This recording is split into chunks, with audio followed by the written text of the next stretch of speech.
Hello everyone. आशा करता हूँ आप लोग अच्छे होंगे और अच्छे से पढ़ाई हो रही होगी।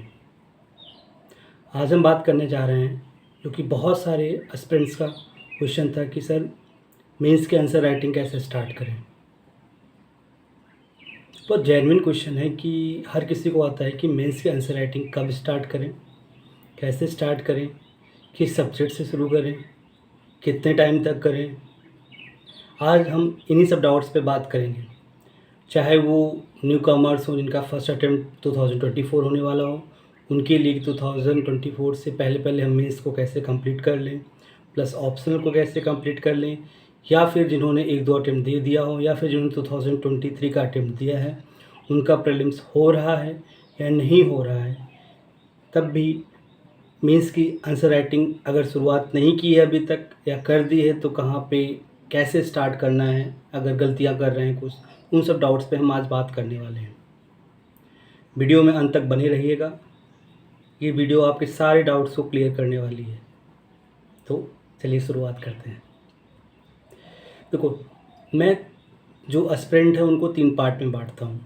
एक एस्पिरेंट जिन्होंने इस साल का प्रीलिम्स दिया है, अच्छे मार्जिन से उनका सीसैट और जीएस दोनों क्लियर हो रहा है, मतलब वो लिस्ट में है, तो वो डेफिनेटली मेंस लिखने जा रहे हैं। Category A.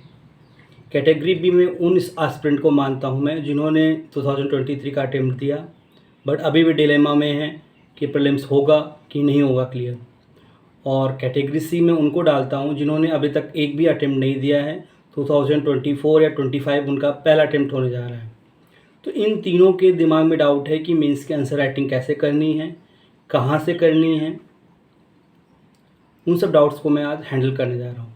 तो मैं पहले बात करता हूँ जो 2024 या 25 में फर्स्ट अटेम्प्ट लिखने जा रहे हैं, जिनको बिल्कुल भी आइडिया नहीं है मेंस की स्टार्टिंग कैसे करनी है, उनकी सबसे पहले मैं बात करूँगा। तो जिनको बिल्कुल भी आइडिया नहीं है मेंस की आंसर राइटिंग करनी है, उनके लिए मैं सबसे पहले सजेस्ट करूँगा कि अगर आपने कोचिंग ली है बहुत अच्छी बात है, नहीं ली है तब भी बहुत अच्छी बात है। आपको कुछ सब्जेक्ट जो जीएस के हैं उनका भी बेसिक आइडिया होगा अगर आप 24 या 25 का मेंस प्रीलिम्स या मेंस लिखने जा रहे हैं। लाइक जीएस 1 का पार्ट होता है हिस्ट्री में modern history, culture, geography, society और कुछ मिसलेनियस टॉपिक्स होते हैं। तो लाइक जैसे हिस्ट्री होती है वो हम सबको बचपन से पता होता है कि हिस्ट्री का सिलेबस मतलब everyone knows about Gandhi, Nehru, Subhash ji, Patel ji, freedom movement, modern history के पार्ट्स हैं, तो ये थोड़ा इजी पार्ट होता है। तो मैं ये बोलना चाहूँगा जिन्होंने 24 का अटेम्प्ट लिखना है या 25 का अटेम्प्ट लिखना है उनको स्टार्ट करना चाहिए अभी से, क्योंकि आप पूरे साल भर आप प्रीलिम्स के लिए नहीं पढ़ोगे। तो आपको 3 से 4 महीने जो हैं लाइक मिड जून टू नवंबर दिसंबर तक आपको कम से कम मेंस की बहुत अच्छे से तैयारी करनी चाहिए। तो उसके लिए आपको क्या करना होगा, आपने तो ऐसा आपको सब्जेक्ट पे कमांड तो है नहीं कि आप पूरा 250 वर्ड्स का या 150 वर्ड्स का आंसर लिख दो। फॉर एग्जांपल जैसे कोई क्वेश्चन आता है, discuss about non cooperation movement. अब नॉन कोऑपरेशन मूवमेंट के बारे में क्या लिखना है ये अपने को आइडिया नहीं है, बट प्रॉपर आंसर जो मान लो 10 मार्क्स का है 150 वर्ड्स का लिखना हुआ है, बट आपको नहीं पता कैसे लिखना है, मतलब इंट्रो कैसे लिखना है, बॉडी पार्ट कैसे लिखना है, कंक्लूजन कैसे करना, बट आपको इतना तो आइडिया है ना नॉन कोऑपरेशन मूवमेंट कब हुआ था, ये पता है ना 1920s में हुआ था। तो आप एक काम करो कि आप एक पेपर लो, उसमें क्वेश्चन नोट डाउन करो, उसके बाद पेपर में पॉइंट्स लिखो कि non cooperation movement time line क्या है 1920s, वो टाइम लाइन लिखो। बेसिक लीडर मतलब मेन लीडर्स कौन थे, महात्मा गांधी थे, उस समय खिलाफत मूवमेंट स्टार्ट हुआ था उसके बारे में थोड़ा बहुत लिखो। जालियांवाला बाग जस्ट ख़त्म हुआ था, रॉलेट एक्ट आया था और गांधी साउथ अफ्रीका से आके इंडिया में आए थे, इन्होंने चंपारण मूवमेंट किया था, अहमदाबाद मूवमेंट किया था, खेड़ा मूवमेंट किया था, और भी कांग्रेस के जो मेन लीडर्स थे लाइक सी आर दास, Motilal Nehru, Tilak ji, Annie Besant, home rule, ये सब थोड़ा थोड़ा आपको पता है। तो आप ना एक काम करो, छोटा छोटा छोटा करके मतलब 15-20 पॉइंट या 10 पॉइंट इस चीज़ों को आप लिख डालो, उसमें एक पेज में लिख डाला, ये तो आपको 5-10 मिनट में समझ में आ जाएगा कि छोटे छोटे पॉइंट्स में थोड़ा सा आइडिया मिल जाएगा नॉन कॉपरेशन मूवमेंट के बारे में। चलो ये बात तो होगी। उसके बाद हम आते हैं कि क्यों हुआ था। रीजंस में आपने रॉलेट एक्ट लिखा, हम लोग डिमांड कर रहे थे डोमिनियन स्टेटस मिल जाए हमें, लाइक जो अदर कंट्रीज़ कनाडा, ऑस्ट्रेलिया। और एक वो था कि एक नया गांधी के अंडर में एक नया विज़न आया था कि शायद हमें इंडिपेंडेंस मिल जाए। गांधी ने ऐसा प्रमोट किया था नॉन कॉपरेशन मूवमेंट। लोगों का participation like women, peasants, workers, upper class society, middle class society, students, इन लोगों का जो इन्वॉल्वमेंट था उस मूवमेंट में, उसमें थोड़ा सा 3-4 लाइन में लिख दो। उसके बाद उसके आउटकम क्या हुए, आउटकम क्या हुए वो आप लिखो। लाइक कि पहला ऐसा एक बड़ा मूवमेंट था आफ्टर स्वदेशी मूवमेंट 1905 में जो हुआ था कि पूरा इंडिया जो था वो एक किसी बड़े लीडर के अंडर में आया था। Date leader was Mahatma Gandhi. तो महात्मा गांधी के अंडर में एक बड़ा एक मूवमेंट स्टार्ट हुआ था। जितने भी इंडिया के बड़े लीडर्स थे उन्होंने गांधी को अपना लीडर माना था और उन्होंने सब ने मिलकर जो सारी प्रॉब्लम्स थी, देखो इंडिया तो बहुत बड़ा था उस समय, तो प्रिंसली स्टेट थे, बहुत सारे इश्यूज़ थे, बट सब ने अपने इशू को किनारे करके एक नेशनल मूवमेंट स्टार्ट किया था। एक इंडिया एज अ नेशन एक नेशनल लेवल पे एक मूवमेंट स्टार्ट हुआ था अंडर गांधी। तो हर स्टेट लाइक साउदर्न स्टेट्स में तमिलनाडु, केरला, आंध्रा, ईस्टर्न स्टेट में उड़ीसा, बंगाल, आसाम, नॉर्दर्न स्टेट में यूपी, बिहार, वेस्टर्न में महाराष्ट्र, गुजरात, पंजाब, ये सब रीजन के अपने अपने रीजनल इश्यूज़ थे। जैसे पंजाब का रीजनल इशू था जालियांवाला इशू, उत्तर प्रदेश का और बिहार का इशू जैसे मुस्लिम मेजॉरिटी थी वहाँ पे उस टाइम पे, तो इनका डिमांड था कि खिलाफत इशू था। बंगाल का अपना इशू था। साउथ स्टेट्स का लाइक वहाँ पे का एंटी कास्ट मूवमेंट स्टार्ट हुआ था, जिसको हम बोलते हैं पेरियार मूवमेंट। ये सब इश्यूज़ थे, बट सारे मूवमेंट को ना एक अंडर नॉन कॉपरेशन, हम कॉपरेट ही नहीं करेंगे ऐसा बोल के। देखो गांधी जी की ये चीज़ आपको नोट डाउन मतलब लिखना पड़ेगा कि कैसे गांधी जी ने पूरे इंडिया को अपने अंडर, मतलब अंडर नहीं बोलते कि अपनी लीडरशिप के अंडर सबको ले आए, एक बिलीव क्रिएट किया। ये चीज़ आपको थोड़ा लिखेंगे तो आप थोड़ा सा उसमें पॉइंट मिल सकते हैं आपको। फिर कंक्लूजन पार्ट में कि आउटकम क्या हुए, कि पहली बार ब्रिटिशर्स को भी लगा था कि हाँ मतलब इंडिया यूनाइटेड हो सकता है।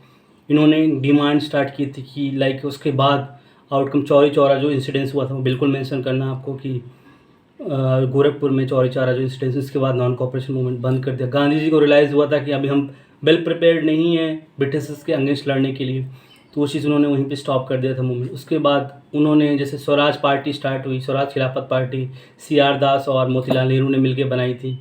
तो एक ये स्टार्ट हुआ कि हम भी इलेक्शन लड़ सकते हैं, इंडिया भी जो है मतलब उनके अंदर भी लीडरशिप है।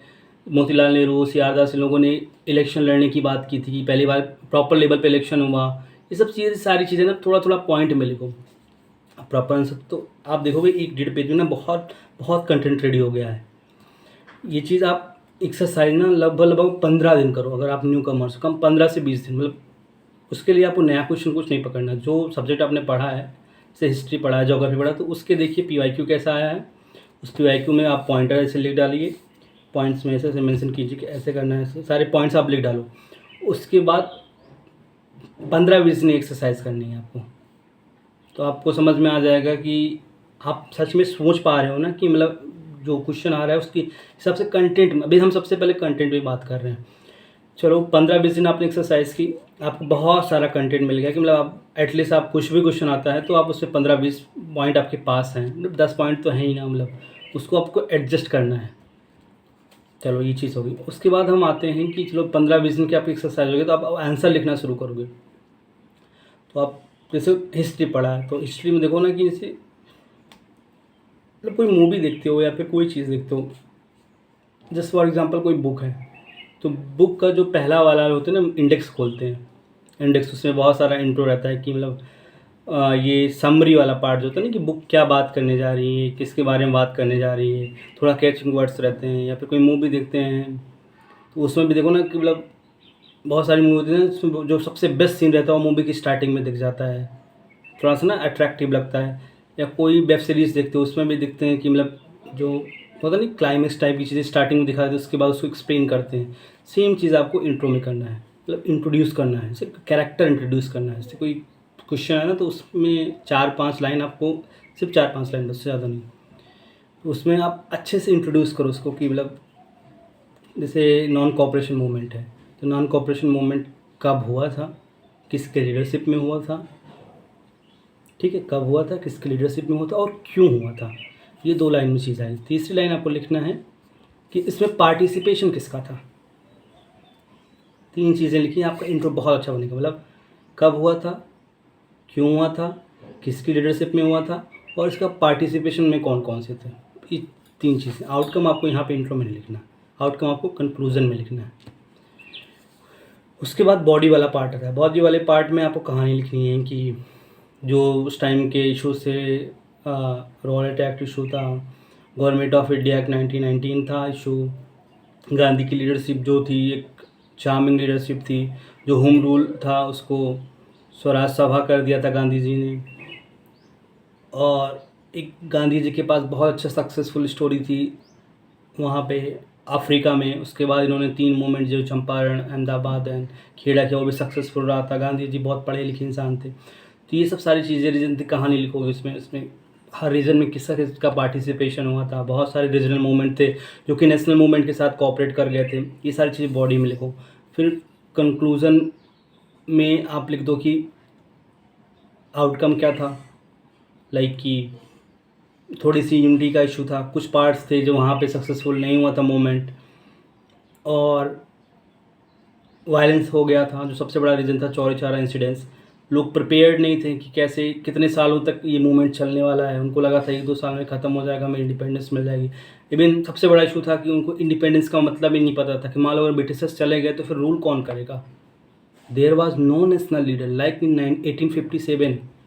1857 का जो वार हुआ था उस टाइम तो सबने मतलब पुरजोर कोशिश कर दी थी कि हमें जीत जाना है, जीत जाना है, बट उसमें कोई नेशनल लीडर था, हर अपने इश्यूज थे ना, तो वो कितने दिन सरकार चल पाती, किस बेसिस पे। कोई ना कॉन्स्टिट्यूशन था, कुछ भी प्रॉपर लॉ नहीं था, कुछ भी। बहादुर शाह जफर को तो किंग बना दिए, कितने लोग किंग मान रहे थे उनको, जो 80 साल के बुढ़े को कितने लोग किंग मान रहे थे। इस वजह से वो मूवमेंट सक्सेसफुल नहीं हो पाया। तो यहाँ पे भी एक रीज़न था। तो यहाँ पे एक चीज़ कुछ समझ में आई कि नहीं, ऐसे लड़ाई नहीं लड़ी जा सकती, हमें प्रॉपर जाके असेंबली में अपने जो रिप्रेजेंटेटिव्स होंगे उनको भेजना पड़ेगा, कुछ अपने नेशनल लीडर्स होंगे उनके अंडर हमें प्रॉपर कॉन्स्टिट्यूशन बनाना पड़ेगा, हमें प्रॉपर डिमांड प्रोसेस के थ्रू ले आनी पड़ेगी, लोगों को जागरूक करना पड़ेगा, लोगों को लिटरेट करना पड़ेगा, उसके बाद हम ब्रिटिशर्स को हटा पाएंगे ना। ये आउटकम कंक्लूजन में आप लिखो, आपका ये हो गया। ये एक्सरसाइज आप लगभग 1-1.5 महीना करोगे। आप डेली 1 से 2 क्वेश्चन लिखना। तो ये करते करते आपका जून जुलाई आपका बीत गया। उसके बाद अगस्त, सितंबर, अक्टूबर, उसमें फिर आप 3 क्वेश्चन 4 क्वेश्चन लिख के आप शुरू कर दो। फिर आप एक आइडिया मिल जाएगा ना कैसे लिखना है। कुछ मॉडल आंसर आप जैसे कुछ कोचिंग इंस्टीट्यूट से विज़न हो गया, फोरम हो गया, इनकी वेबसाइट पे जाके आप चेक करो कि टॉपर्स कैसे आंसर लिखते थे, उनके कुछ आंसर्स देखो, उनको अपने तरफ से लिखना शुरू करो। फिर चेक करो कि मतलब सिमिलरिटी चेक करो, बैलेंस करो कि मतलब कहाँ पे मैं लैग कर रहा हूँ, उन्होंने क्या अच्छा लिखा, कहाँ इम्प्रूवमेंट है, ये सब सारी चीज़ें उसमें करो। ऐसे करते करते अगर आप 24-25 का अटेम्प्ट देने वाले हो तो ये एक्सरसाइज आप कंटिन्यू करना जब तक आपका सिलेक्शन ना हो जाए, ठीक है। इसमें फिर उसके बाद अगर आपने 3-4 महीना आंसर राइटिंग कर दी, अगर आपका ऑप्शनल तो रेडी हुआ नहीं होगा, अगर ऑप्शनल आपने पढ़ रखा है, रेडी है, तो फिर ऑप्शनल के साथ भी सेम एक्सरसाइज करिए। पहले 10 से 15 दिन आप उसको पॉइंट में लिखना शुरू कीजिए। सोचिए पहले ना, थॉट प्रोसेस जनरेट करना पड़ेगा। कोई चीज़ होती है तो पहले सबसे पहले दिमाग में आती है ना, थॉट प्रोसेस जनरेट करो, फिर उसको पॉइंट फॉर्म में लिखो, उसके बाद उसको प्रॉपर आंसर फॉर्म में लिखो। ये प्रोसेस आप चलाओगे तो ये कंटिन्यू रहेगा, फिर आपका ऑप्शनल रेडी हो जाएगा। ऐसे करते करते बाकी रही एसए एंड एथिक्स वाली, तो जो आपका प्रीलिम्स क्लियर हो जाएगा ना, उसके बाद का टाइम जो 3 महीना मिलेगा ना, उसकी स्टार्टिंग के फर्स्ट महीने में आप ये सब सारी चीज़ें कर लेना। अब हम बात करने वाले हैं कि जो 2023 का प्रीलिम्स दिया था इन्होंने, जिनका हो रहा है और नहीं हो रहा है। अब जिनका हो रहा है इनका 3 महीने बाद मेन से उनकी सबसे पहले मैं बात करने वाला हूँ। तो उनके लिए तो मैं सबसे पहले बोलूँगा कि आपको आपका जो ऑप्शनल है वो आपने एक बार कम से कम कर रखा है, कम से कम कर रखा है आपने ऑप्शन, कम से कम एक बार। तो अभी जो 1 महीना है ना, मतलब जैसे आज कौन सी डेट है, आज 11 जून है, तो आने वाले 1 महीना ना, 1 से डेढ़ महीना आप ऑप्शनल और एथिक्स वाला पेपर ना बहुत अच्छे से कर डालो। और यहाँ पे रोल आता है कि आपने मतलब पीवाईक्यू कितने अच्छे से कर रहे हो, क्योंकि ऑप्शनल में मैंने नोटिस किया है कि 60 to 70% जो क्वेश्चन होते हैं ना वो पीवाईक्यू से उठ के आते हैं। तो आपको क्या करना है कि आप सबसे पहले तो आपके पास कोई मॉडल, अगर आपने शुरू नहीं किया है अभी तक, तब आप मॉडल बुकलेट ले आओ कि अच्छा ये क्वेश्चन 22 में आया, 21 में आया, ऐसे ऐसे करके। उसके बाद आप करो कि आप किस टॉपिक पे आपकी कमांड है, सबसे पहले वहाँ पे स्टार्ट करना शुरू, क्योंकि आपको क्या होता है ना, जैसे कोई भी चीज़ होती है ना, शुरू में बहुत धीरे धीरे बढ़ती है, फिर अचानक से एक्सपोनेंशियल ग्रोथ होता है। सेम थिंग हमारे आंसर राइटिंग में भी होता है। हमें पहला आंसर लिखने में जितनी प्रॉब्लम होती है ना, उतना एक दिन में, जब आप 10 दिन लिख लोगे उसके बाद 10 आंसर लिखोगे तब कोई इशू नहीं होगा, आप 1 घंटे 2 घंटे में कंप्लीट कर लोगे। बट पहला आंसर लिखने में आपको 1 घंटा लग जाएगा जब पहली बार स्टार्ट करोगे। तो थिंग इज़ दैट कि आपको सबसे पहले आप चेक करना है कि ये टॉपिक मुझे आता है। जस्ट फॉर कोई ऑप्शनल, जैसे मेरा optional political science and international relation है, PSIR। यहाँ पे सबसे पहले सबसे इजी टॉपिक होता है, लोग स्टार्ट करते हैं प्लेटो और अरिस्टोटल से, बहुत इजी है, इंडिपेंडेंट टॉपिक है। चलो मैंने भी वो टॉपिक उठाया, फिर मैं देखता हूँ इसके बारे में मुझे कुछ आता है क्या। नोट डाउन करो, पॉइंटर सबसे पहले मतलब सोचो, फिर पॉइंट में लिखो। ये लिख दिया कहानी मैंने, एक पेज में पॉइंट में आ गया। फिर उससे मैं छटनी करूँगा कि जो अच्छे अच्छे पॉइंट्स हैं इनको मैंने इंट्रो में डाल दिया। जो बीच होता है ना, बीच वाले जो खचपच खचपच वाली चीज़ें होती हैं उसको मैंने बॉडी वाले पार्ट में डाला, और जो इनोवेटिव चीज़ें हैं या फिर जो एक अच्छा आउटकम है उसको कंक्लूजन में डाला। मेरा आंसर रेडी हो गया। आंसर 3 ही पार्ट में लिखा जाएगा, इंट्रो, बॉडी, कंक्लूजन। 20%, जैसे मान लो 150 वर्ड या 250 वर्ड का 20% पार्ट जो है इंट्रो में रहेगा, 25% लगभग आपका 60% जो रहेगा आपका कंक्लूजन में, बॉडी वाले पार्ट में रहेगा। 15 to 20% जो है आपका कंक्लूजन वाले पार्ट में रहेगा। मतलब जो बल्कि वाला पार्ट होगा आपका बॉडी वाला पार्ट होगा। इंट्रो एंड कंक्लूजन 3 से 4 लाइन का होगा, इस चीज़ करना है। तो जो अभी ये वाला अटेम्प्ट का मीन्स लिखने वाले हैं, अभी तो रिज़ल्ट आया नहीं है, तो नो आइडिया कि किसका होगा किसका नहीं होगा। तो जो इनका होगा या नहीं होगा वो सब बात की बात है। जिन्होंने भी प्रीलिम्स दिया है, जिनके पास अटेम्प्ट बचे हुए हैं या फिर ये वाले अटेम्प्ट हैं, उनको सबसे पहले अपना जो ऑप्शनल है उसको बहुत अच्छे से रेडी करना चाहिए। फिर उसके बाद आती है एथिक्स। GS 4 पेपर होता है। लोग बहुत इसको लाइटली लेते हैं, बट आई थिंक ये बहुत ही ज़्यादा स्कोरिंग पेपर होता है।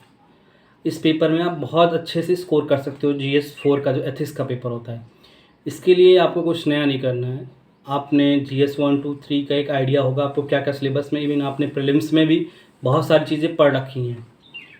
तो सबसे पहले तो आप एथिक्स का सिलेबस देख लो। उसमें कुछ तो टर्म्स होते हैं लाइक, जैसे इसमें IQ क्या होता है, EQ क्या होता है, मतलब क्या होता है। जैसे 250 मार्क्स का पेपर आता है तो 120 मार्क्स के क्वेश्चन जो होते हैं वो एक्सप्लेनेशन करने वाले होते हैं। कुछ टर्म्स दे दिया जाए उसको एक्सप्लेन करो, कुछ कोड दे दिया जाएगा उसके बारे में लिखो। लाइक कोई विवेकानंद का कोड दे दिया है, कोई इस साल अरविंदो घोष बहुत इंपॉर्टेंट है तो अरविंदो का कोई कोड दे दिया गया, उसको आप एक्सप्लेन करो, मतलब थोड़ा सा एक गुड वे में एक्सप्लेन करना। उसके बाद अराउंड 140 मार्क्स के जो होते हैं ना टेस्ट केसेस आते हैं। टेस्ट केसेस आप तभी कर पाओगे जब आपको एक आइडिया है कि आपका GS पेपर अच्छे से आपने कर रखा है, ऑप्शनल अच्छे से कर रखा है, प्लस ऐसे में भी आपने कुछ ऐसे लिख रखे, तो आप एथिक्स वाला पार्ट अच्छे से, ये केस स्टडीज़ वाले पार्ट कर पाओगे। आई थिंक थोड़ा बहुत आपको आइडिया होगा केस स्टडीज़ में क्या क्या चीज़ें आती हैं। उसको मैं यहाँ पे नहीं करूँगा कंसीडर, क्योंकि बहुत लंबा वीडियो खींच जाएगा। तो आप वहाँ पे केस स्टडीज़ वाला पार्ट उस पर ज़्यादा फोकस करिए, क्योंकि ना वो बहुत स्कोरिंग होता है। उसमें आप शॉर्ट में बहुत कुछ एक्सप्लेन कर सकते हैं, और वो 15 या फिर 20 मार्क्स का आता है, 15 या 20 मार्क्स का, और 140 मतलब मोर देन 50% वेटेज उसका होता है। तो वो चीज़ ना उसमें थोड़ा टाइम लगता है, थोड़ा एनालिटिकल चीज़ें होती हैं, उसमें थोड़ा सोचना पड़ता है कि आप ब्यूरोक्रेट होकर मतलब कोई इशू आ गया तो उसको कैसे हैंडल करोगे। उसमें कुछ क्वेश्चंस होते हैं उनको आपको अच्छे से करना होता है। तो वो एक्चुअली ना उसका कोई हार्ड एंड रूल नहीं होता, वो एक अपना स्टाइल होता है लिखने का, वो आपका यूनिक स्टाइल होता है, क्योंकि यूनिक स्टाइल पे ही आपको मार्क्स मिलते हैं। वो चीज़ें आप प्रैक्टिस से ही आएंगी, तो उस प्रैक्टिस को आप डेवलप करो। 1 महीना जो है ना उसको खूब सारी केस स्टडीज़ करो। रेस्ट जो 100 मार्क्स या 120 मार्क्स का पार्ट है वो थोड़ा सा मतलब बुकिस होता है, उससे कोई नोट्स मिल जाए। आप बहुत सारे नोट्स हैं लाइक, जैसे लुकमान आइस का नोट्स अच्छा होता है, और भी बहुत सारे टीचर हैं जिनके मतलब आप थोड़ा रिसर्च करो, आपको मिल जाएगा एथिक्स के नोट्स क्या क्या चीज़ें, उसको आप अच्छे से कर लो।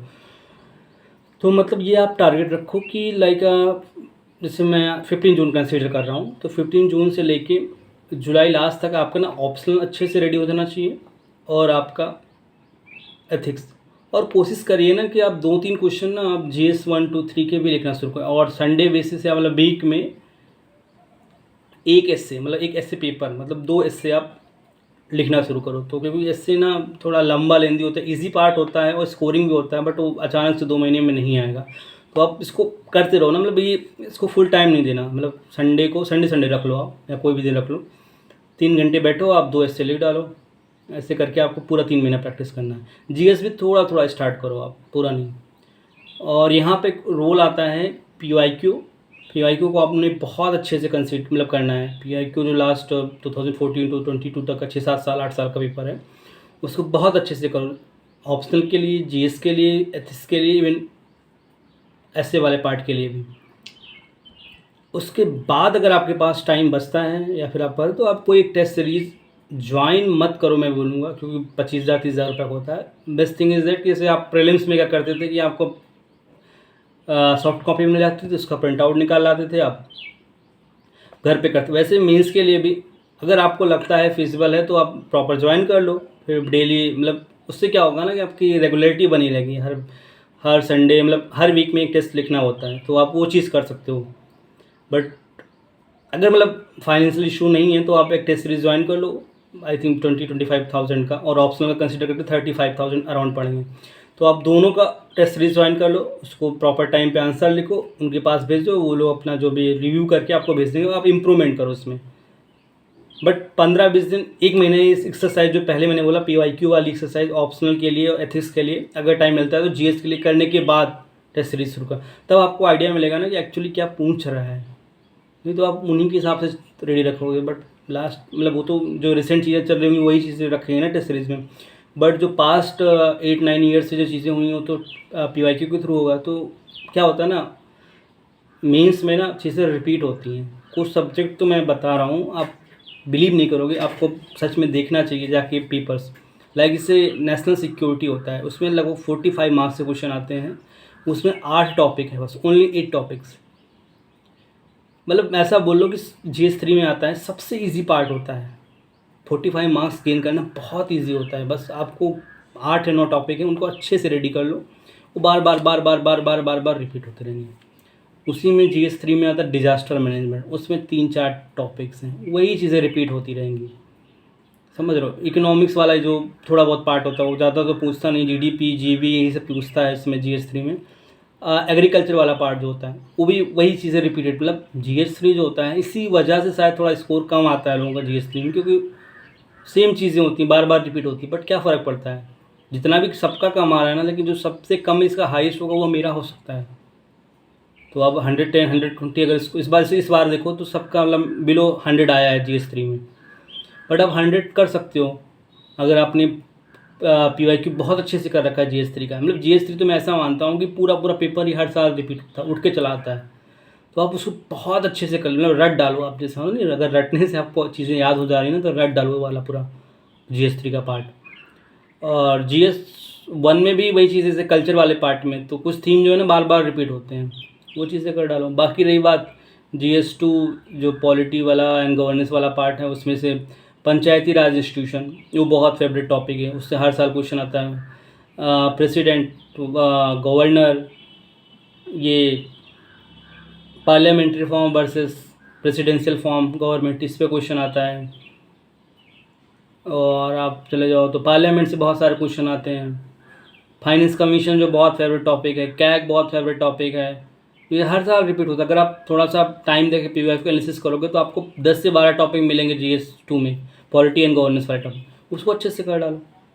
ऐसे GS 1 में आपको करना है, कुछ टॉपिक आपको सेलेक्ट करना, वो आपको अच्छे से, अगर वो आता है तो आपको गलत नहीं, उससे पूरे मार्क्स लेने हैं। GS 2 में वही करना है, GS 3 में करना है। GS 3 तो पूरा पूरा रिपीट होता है, GS 4 में भी कुछ चीज़ें टेस्ट केसेस तो रिपीट होते ही हैं, थीम तो रिपीट ही होगा ना। अब डेटा चेंज हो जाएगा बट थीम तो रिपीट होगी, तो आप प्रैक्टिस करके कर लो। ऑप्शनल में भी सेम चीज़ें हैं। मतलब हो सकता है आपको ऐसा लग रहा हो कि सब कुछ रिपीट, UPSC बेवकूफ़ थोड़ी जो हर चीज़ें मतलब रिपीट करके दे रहा है, नहीं ऐसा नहीं है। आप जाके देखो, पहले आप शुरू करने से पहले ना, किसी चीज़ को शुरू करने से पहले ना उसका जो सिलेबस चेक करना होता है, उसके जो पास्ट ईयर से क्वेश्चन होते हैं उनको चेक करना होता है। आप कुछ नहीं करना, आप एक पेन पेपर रखना है और बस पेपर खोलते जाना है। आपको जो लगे कॉमन चीज़ें हैं उसको नोट डाउन करो। आपके पास एक लगभग 50 से 60 क्वेश्चन की एक बैंक रेडी होगी।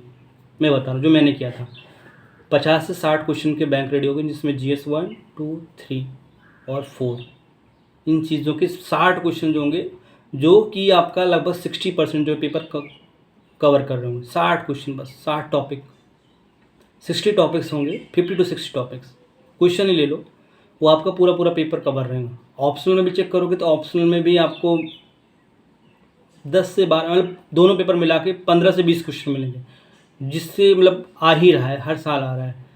तो आपके पास अगर देखा जाए तो लगभग 75 to 80 क्वेश्चन होंगे ऑप्शनल GS मिला के। उनको आप बहुत अच्छे से कर लो, उनको आप बहुत अच्छे से कर लोगे तो बाकी जो नया चीज़ आएगा तो सबके लिए नया रहेगा। आओ आप करंट अफेयर के थ्रू ये सारी चीज़ें करके आप उसको रेडी रख लेना, कर लेना। तो सबसे पहले ना आपको PYQ करना है। ये उनके लिए बात कर रहा हूँ जिनका मतलब 3 महीने में जो मेंस लिखने वाले हैं, या जिनका जो प्रीलिम्स 2023, और जो एकदम न्यू कमर उनके तो मैंने बता दिया कि आपको 0 से एकदम स्टार्ट करना है, आप पॉइंटर करो। तो ये सारी चीज़ें रही। अब मैं बात करता हूँ कि ये तो सारी चीज़ें आपने बता दिया कि आंसर कैसे राइटिंग करना है। देखो, अगर फाइनेंशियल आपका इशू है तो आपको कोई प्रॉब्लम नहीं है, आप प्रिंट आउट निकाल के ले आओ, आंसर लिख लो। तो सीरीज़ का आ जाता है यार, ये सब आप इतने तो एक्सपर्ट हो गए होगा कि टेलीग्राम पे हर चीज़ें मिल जाती हैं फ्री ऑफ कॉस्ट। तो आप उनको प्रिंट आउट निकालो, आंसर लिखो।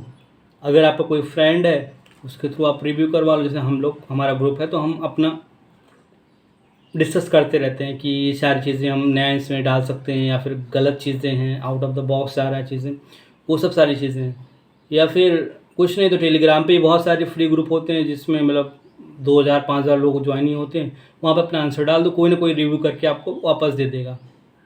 That's simple. नहीं ज़रूरत है, अगर आपके पास पैसे नहीं है तो 25,000 30,000 रुपये खर्च करने की ज़रूरत नहीं है, कोई ना कोई रिव्यू कर देगा। और मुझे ऐसा लगता है जो वहाँ पे कोचिंग में रिव्यू करते हैं ना, उससे अच्छा रिव्यू कोई एस्पिरेंट जो है ज़्यादा अच्छे से कर सकता है।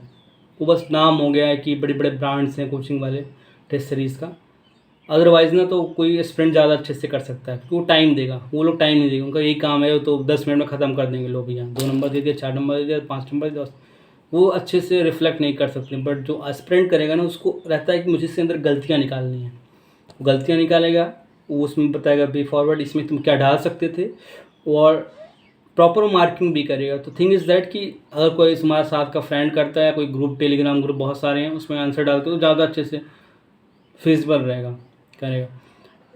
तो मतलब ऐसा वो नहीं है कि टेस्ट सीरीज ज्वाइन करना है, पैसे खर्च करने में, नो प्रॉब्लम। दिल्ली जाना है, वहाँ पे रहना है, ऐसा नहीं। घर पे आप रह के तैयारी करो, और ऐसे जो टेस्ट सीरीज वगैरह हैं उनकी मतलब आप आंसर चेक करवा लो, रिव्यू ले लो। बहुत सारे टेलीग्राम ग्रुप पे तो मेरे जैसे बहुत सारे लोग जो प्रिपरेशन कर रहे हैं, इनका एक टाइम हो गया प्रिपरेशन करते करते, तो उनको वो लोग भी हेल्प करते हैं, मेंटरशिप प्रोवाइड करते हैं, उनसे भी हेल्प ले लो आप। तो इस तरीके से इस तो आंसर राइटिंग का होगा। अभी मैं बात कर रहा हूँ कंटेंट कैसे क्रिएट करना है। एक तो 3-4 चीज़ें होती है कंटेंट क्रिएट करने की, मतलब रेडी रखने की। पहला तो मैंने बताया PYQ से आपको टॉपिक्स मिल जाएंगे, क्वेश्चंस मिल जाएंगे। उन टॉपिक्स में ना पॉइंटर में आप कुछ रेडी रखो, या तो मॉडल आंसर रेडी कर लो अपनी तरफ से, या फिर कुछ हाफ पेज में कुछ टाइप का नोट्स, कहीं से भी आप टॉपर्स की कॉपी से मिल जाए, गूगल करके मिल जाए, किसी बुक से मिल जाए, वो चीज़ें रेडी रखो। सेकंड चीज़ आती है कि जो टॉपिक जैसे करंट की चीज़ें होती हैं, जैसे इस साल का जो मेंस में एक्सपेक्टेड क्वेश्चन है, new pension versus old pension. ये आज तक कभी कहीं पूछा नहीं है, तो ये तुम्हें नहीं मिलेगा, बट इसके लिए आपको कंटेंट रेडी करना पड़ेगा। New pension versus old pension, ये आप गूगल सर्च करो, थोड़ा सा कुछ कंटेंट आपको हिंदू वगैरह में आए होंगे, इंडियन एक्सप्रेस में, उनसे मिल जाएगा। एक हाफ पेज या फिर 1 पेज का एक प्रॉपर कंटेंट रेडी हो जाएगा। तो अगर ये क्वेश्चन में ये चीज़ आप ऐसे में यूज़ कर सकते हो, अगर नहीं आता है तो। इवन एथिक्स में भी चीज़ें, सब सारी चीज़ें डाली जा सकती हैं। कुछ क्वेश्चंस आते हैं इसमें जो सोशल इश्यूज़ वाली चीज़ें होती हैं, वहाँ पे न्यू पेंशन बहुत सारी, मतलब बहुत सारी तो नहीं, 10 से 15 स्कीम्स जो हैं जो कि मतलब सोशल इशू से रिलेटेड है, लाइक जननी सुरक्षा योजना, अटल पेंशन योजना, वायु वंदन योजना, उज्ज्वला योजना, आयुष्मान भारत, ये सब सारी चीज़ें, ये प्रधानमंत्री आवास योजना, ये सब सारी चीज़ें ना, इनको आप नोट डाउन करो। इसमें जो मतलब कब स्टार्ट हुई, इनका एम विज़न क्या है, और ये कहाँ तक किनको टारगेट कर रही हैं, सबसे सारी चीज़ें 4-4 5-5 लाइन में नोट डाउन करके आप कहीं पे रख लो। ये आपका स्कीम वाला पार्ट क्लियर हो गया। ये आप ऑप्शनल में भी यूज़ कर सकते हो, GS1 में, GS2 में, GS4 में, एसए में, हर जगह ये चीज़ें यूज़ कर सकते हो। फिर उसके बाद कुछ करंट अफेयर में चीज़ें चल रही होंगी, लाइक पॉलिटी से रिलेटेड चीज़ें चल रही होंगी, इलेक्शन कमीशन वगैरह टॉपिक हो गया, फाइनेंस कमीशन टॉपिक हो गया, कुछ इकोनॉमिक्स से चीज़ें चल रही होंगी, जैसे SDF इस साल ले आए हैं। SDF आपको शायद पता होगा, वो क्या चीज़ें पूछा जा सकता है इकोनॉमिक्स में GS3 में। हिस्ट्री वाले पार्ट में से अरविंदो घोष इंपॉर्टेंट है इस साल के लिए। कुछ 75 ईयर्स हुए हैं इंडिपेंडेंस को, इस पर क्वेश्चन आ सकता है।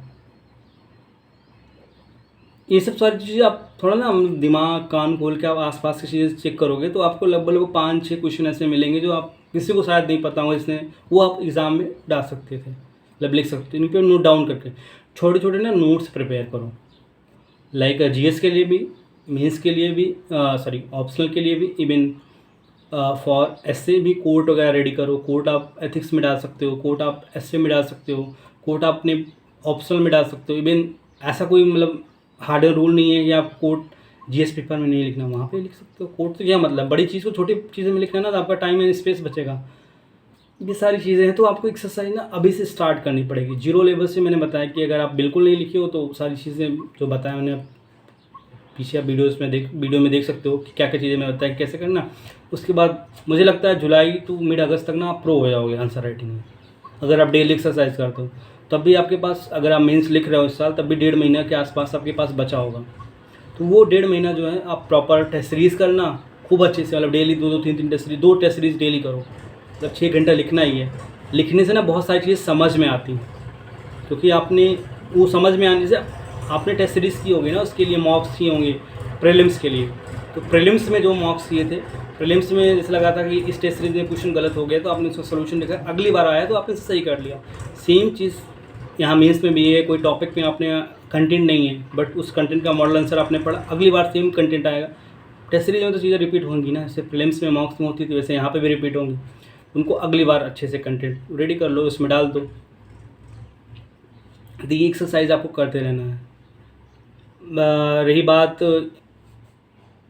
और आपके से डाउट्स आते हैं मेंस के, तो आप कमेंट बॉक्स में आप लिखिएगा कि आपको क्या क्या और इश्यूज़ आ रहे हैं। बुक लिस्ट के लिए तो यार देखो, बुक लिस्ट का एक डाउट था मेंस की बुक लिस्ट का। तो मेंस की बुक लिस्ट में जो आपके प्रीलिम्स की बुक लिस्ट है उसमें थोड़ा सा ऐड ऑन कर लो, बहुत ज़्यादा ऐड ऑन नहीं करना है। जैसे नेशनल सिक्योरिटी GS1 में ऐड होता है, उसको आप चाहे नोट्स मतलब बुक ले लो उसकी कोई, या फिर किसी का नोट्स ले लो। PYQ से भी आप अपना कंटेंट रेडी कर सकते हो। डिजास्टर में भी सेम चीज़ें नया जो आप पढ़ते हो। सिक्योर सोसाइटी में भी स्कीम्स वगैरह सारी चीज़ें हैं। थोड़ा सा आप नोट्स बुक लेने से अच्छा ना गूगल थोड़ा सर्च करोगे ना, तो या टेलीग्राम पे तो बहुत सारे कंटेंट टॉपर्स के मिल जाएंगे, उनको आप फॉलो कर लो, प्रिंट आउट निकाल लो। तुम्हें कुछ लगता है तो उसमें ऐड ऑन कर लो अपनी तरफ से, ये चीज़ करना है। तो इस तरीके से आपका ये नोट्स रेडी हो जाएगा। नोट्स वाला में मतलब ऑप्शनल, रही बात ऑप्शनल की बात करें तो ऑप्शनल देखो क्या होता है ना, प्रीलिम्स आपने अच्छे से पढ़ा है तो आपका GS वाला पार्ट मोस्ट ऑफ द चीज़ें आपका 80% जो है रेडी है प्रीलिम्स की वजह से। फॉर अभी आते हैं जब ऑप्शनल के लिए, ऑप्शनल आपने छोड़ रखा है कम से कम, मुझे लगता है फरवरी के बाद तो छोड़ ही रखा होगा। अगर रेगुलर तैयारी में हो तो भाई 4-5 महीने से छूटा पड़ा हुआ है, तो आपको ऑप्शनल बहुत अच्छे से करना है। क्योंकि ऑप्शनल ना ये मेंस में की होता है। 500 नंबर में देखो ना, 270 नंबर, 280 नंबर, कुछ लोगों के 350 नंबर, 320 नंबर। अगर आपके 300 प्लस आ जाने ना तो आप टॉप 100 में बड़े इजीली आ जाओगे। बट GS1 में ना एवरेज मार्किंग होती है। कुछ लोग होते हैं जो एक्सेप्शनल, जिनका 150-140 मार्क्स आता है, वो बहुत रेयर होता है, वो भी एथिक्स वाले या फिर एसए वाले पेपर में जाता है।